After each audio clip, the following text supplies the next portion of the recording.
Someone you love is gone. The body is still there, but they are not.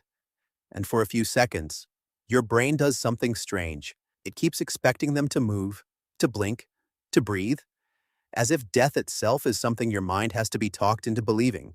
That moment of refusal, that pause before grief hits, it is not weakness. It is not denial. It is something your ancestors built into you over hundreds of thousands of years.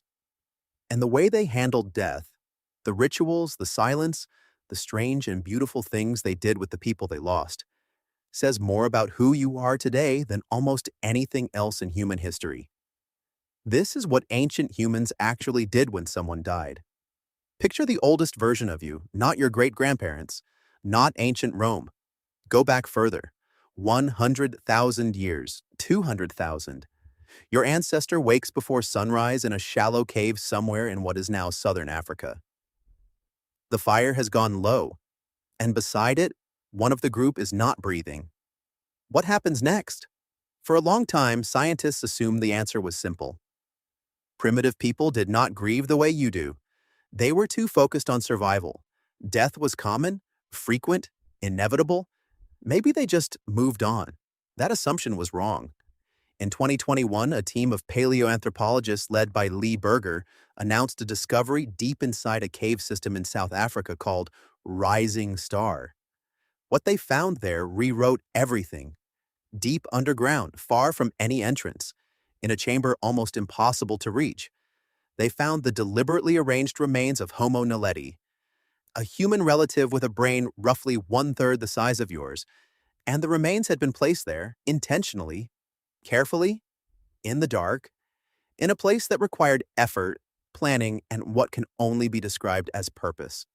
Homo naledi did not have language the way you have language. It did not have the cognitive complexity scientists once assumed was required for ritual. And yet something that looked unmistakably like burial, had happened in that cave. Death did not begin with you.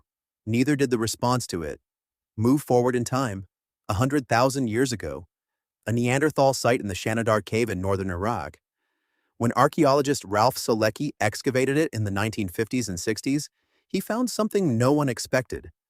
A Neanderthal skeleton surrounded by dense clusters of flower pollen. The pollen of 8 plant species: yarrow, groundsel, grape hyacinth, plants that, in that region, bloom in spring. Someone had placed flowers on a grave. The scientific debate around the Shanidar find has gone back and forth for decades. Some researchers argued the pollen arrived via burrowing rodents, but more recent analysis has complicated that dismissal, and regardless of that single site, what is no longer debatable is this: Neanderthals buried their dead, deliberately, with the body positioned, sometimes with objects, sometimes with ochre, a red mineral pigment that ancient humans used across the world, across cultures, across tens of thousands of years, as if the color of blood held some meaning that language alone could not carry. Your body knows what red means. You were taught that long before words existed. Now think about what burial actually requires. It requires that you understand the person is not coming back. It requires that you feel something about that. And it requires that you believe, somehow, somewhere in the architecture of your mind, that what you do with the body matters. That the dead deserve something, that they have not simply become objects. Anthropologist Thomas Lacour, in his book The Work of the Dead, argues that caring for the dead is one of the foundational acts of human civilization. Not agriculture, not language, not fire. The way a group treats its dead is the earliest evidence of what it means to belong to something larger than yourself. You did not learn that. You inherited it. Here is where it gets stranger. Across the world, in cultures that had no contact with one another, ancient humans arrived at eerily similar practices: red ochre, deliberate positioning of bodies, grave goods placed with the dead, tools, food, jewelry, weapons, as if the dead were going somewhere and needed to be prepared. In Sungir, Russia, archaeologists found the grave of a man buried approximately 34,000 years ago. He was covered in more than 3,000 mammoth ivory beads arranged in patterns that suggest they were sewn into clothing. 2 children buried nearby had been placed head to head, surrounded by carved ivory artifacts and spears made from straightened mammoth tusks. Creating those beads alone would have taken thousands of hours of work. Someone spent thousands of hours preparing objects that would never be used again. Objects that would be sealed underground. Objects that no living person would ever see. Why would they do that? Evolutionary psychologist Paul Bloom has spent years studying the roots of human belief. He argues that the mind naturally divides the world into two categories: bodies and souls, physical objects, and the invisible forces that animate them. When the body stops moving, the mind does not immediately conclude that the animating force is also gone. It keeps looking, it keeps listening, it keeps expecting. That is why you talk to people who are no longer alive. That is why you feel watched in empty houses. That is why grief can feel like waiting. Your brain evolved in a world where most things that stopped moving eventually started again. Sleep, unconsciousness, a wounded animal. Death was the exception. And evolution is slow. It is not fully caught up. The result is that your mind has a bias toward continuity. It defaults to believing the person is still there, somewhere, in some form. Ancient humans did not invent the afterlife because they were naive. They invented it because their brains generated the same intuition yours does in the seconds after loss. The rituals were not superstition. They were the mind trying to act on a feeling it could not yet name. Go further. About 12,000 years ago in what is now Turkey, a site called Göbekli Tepe was built. It predates agriculture. It predates settled civilization. It is enormous, sophisticated, made of carved stone pillars weighing up to 20 tons, decorated with animals and abstract symbols. And archaeologists believe it was a ceremonial site, possibly connected to ancestor veneration and the dead. People built one of the most complex structures in human prehistory for the dead, before they had permanent homes for the living. That tells you something about priority, about what the human mind considers foundational.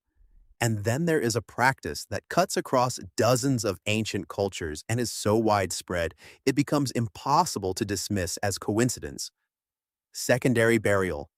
The practice of burying someone, waiting, sometimes months, sometimes years, and then returning to the body, collecting the bones, cleaning them, painting them, and reburying them, often in a communal space with the bones of others.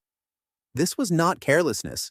It was a process, a structured, intentional, multi-stage engagement with loss that required a community to return to grief again and again rather than move past it. Grief was not something ancient humans tried to escape. It was something they built structures around. Archaeologist Lambros Malaforis argues that ancient mortuary practices were not just about the dead. They were about reorganizing the living.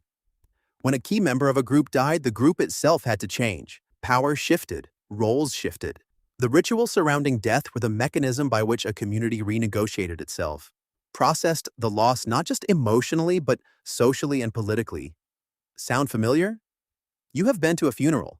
You have stood in a room full of people who all knew the same person and watched how the space between you shifted, how old tensions softened, how people who hadn't spoken in years found themselves standing beside each other, how the act of acknowledging a death together did something that nothing else could. You were not performing a ritual. You were running ancient software. Here is the part that most people never hear. The earliest evidence of intentional burial does not come from fully modern humans. It does not come from Neanderthals. Some of the most compelling evidence comes from species like Homo naledi that scientists had not even expected to demonstrate symbolic behavior at all. This pushes the origin of death ritual back hundreds of thousands of years further than the textbooks have caught up to, which means the capacity to grieve, the capacity to believe the dead still matter, may not be something that evolved once in one branch of the human family. It may be something that evolved independently, multiple times, in multiple lineages, as if the mind that grows large enough to know other minds will inevitably arrive at the same question. Where did they go, and what do I do now? You are sitting somewhere right now. Maybe someone you have known for years died recently and it still does not feel real. Maybe you find yourself saying their name and then catching yourself. Maybe you kept something of theirs, something small and ordinary, not because it is valuable, but because getting rid of it feels wrong. That feeling is not irrational. It is not a failure to accept reality. It is 300,000 years old. It is the same feeling that made someone climb into a deep, dark cave and carefully lay down the bones of someone they would never see again. The same feeling that made someone spend 1,000 hours carving beads that would never see sunlight. The same feeling that brought spring flowers to a grave in Iraq before anyone had a word for grief. You did not invent this. You inherited it from every human and near human who came before you and could not quite let go either. Tonight, if you think of someone you have lost, that thought is ancient. That ache is ancient. And somewhere deep in the record of what your species has always done, there is evidence that you are not alone in it. That the instinct to remember, to mark, to refuse to simply move on, that instinct is the oldest human thing about you. You were not the first to feel this, not even close.